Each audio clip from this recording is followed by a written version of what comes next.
We are going to do something on Greenland, whether they like it or not. You know what their defense is?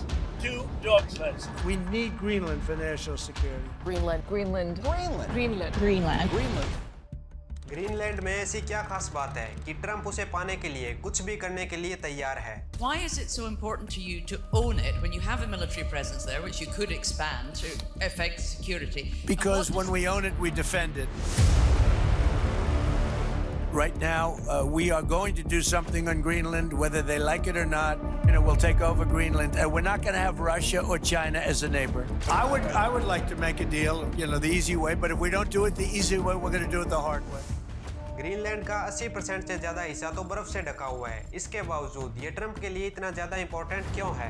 Donald Trump wants Greenland. He wants access to the Arctic. He says it is to prevent Russia and China from taking over the region. Large protests in Greenland and Denmark as President Trump escalates his threats to take over the semi-autonomous Danish territory. जय श्री राम दोस्तों, अब तो आप लोगों को भी समझ आ गया होगा कि ट्रंप अपने आप को पावर में रखने के लिए कुछ भी कर सकता है। लेकिन ग्रीनलैंड में ऐसी क्या खास बात है? तो इसका जवाब है इसकी जियोपॉलिटिकल लोकेशन। तो चलिए इसे थोड़ा ध्यान से समझते हैं। अगर फ्यूचर में रशिया अमेरिका के ऊपर मिसाइल से हमला कर देता है तो ये मिसाइल ग्रीनलैंड के ऊपर से होकर जाएगी और यहाँ पर लगा रेडार सिस्टम अमेरिका को 15 से 20 मिनट पहले ही इन्फॉर्म कर देगा, जो कि अमेरिका के लिए बहुत ज्यादा इंपॉर्टेंट है। दूसरे नंबर पर आते हैं यहाँ के रिसोर्सेज, जो ट्रंप के लिए सबसे ज्यादा इंपॉर्टेंट है। एक सर्वे के मुताबिक ग्रीनलैंड के सिर्फ नॉर्थ ईस्ट पार्ट में 31 अरब बैरल ऑयल मौजूद है और ये तो बस नॉर्थ ईस्ट पार्ट में है। बाकी आप अंदाजा लगा सकते हो कि पूरे ग्रीनलैंड में कितना ऑयल होगा।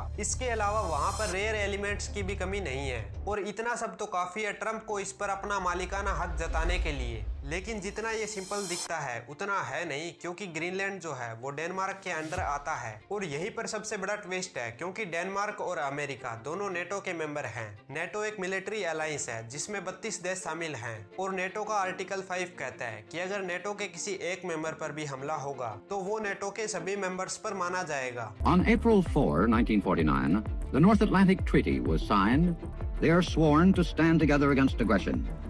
An attack against one would be an attack against all. तो अगर यूएस अपनी मिलिट्री के दम पर ग्रीनलैंड पर अपना कब्जा करने की कोशिश करेगा तो उसे नेटो के सभी मेंबर के साथ वॉर करनी होगी, यानी अमेरिका ग्रीनलैंड पर फोर्सफुली कब्जा नहीं कर सकता। ये सब ट्रंप को पता होने के बावजूद फिर भी वो इसे बार बार खरीदने की बात करता है। Won't worry about Greenland in about 2 months. Let's talk about Greenland in 20 days. तो कभी मिलिट्री के दम पर इस पर हक जमाने की बात करता है। President Donald Trump says his country will acquire the Danish territory of Greenland. सिर्फ ट्रंप ही वो बंदा नहीं है जो इसके पीछे हाथ धोकर पड़ा है, बल्कि रशिया और चाइना भी इस पर कब्जा करना चाहते हैं, क्योंकि ये स्पेसिफिक एरिया पूरी दुनिया के ट्रेड रूट को कंट्रोल करने के लिए काफी है। और आने वाले समय में ट्रेड रूट कितना ज्यादा इंपॉर्टेंट है ये तो ईरान ने स्टेट ऑफ होर्मुज़ बंद कर दिखा ही दिया। तो ये छोटा सा बर्फ का पहाड़ किसी भी कंट्री के लिए कितना ज्यादा इंपॉर्टेंट हो सकता है ये तो आप लोगों ने देख ही लिया। तो अब चैनल को सब्सक्राइब करें, वीडियो को लाइक करें, ताकि मुझे आगे भी ऐसी इंफॉर्मेटिव वीडियोस बनाने के लिए मोटिवेशन मिलता रहे।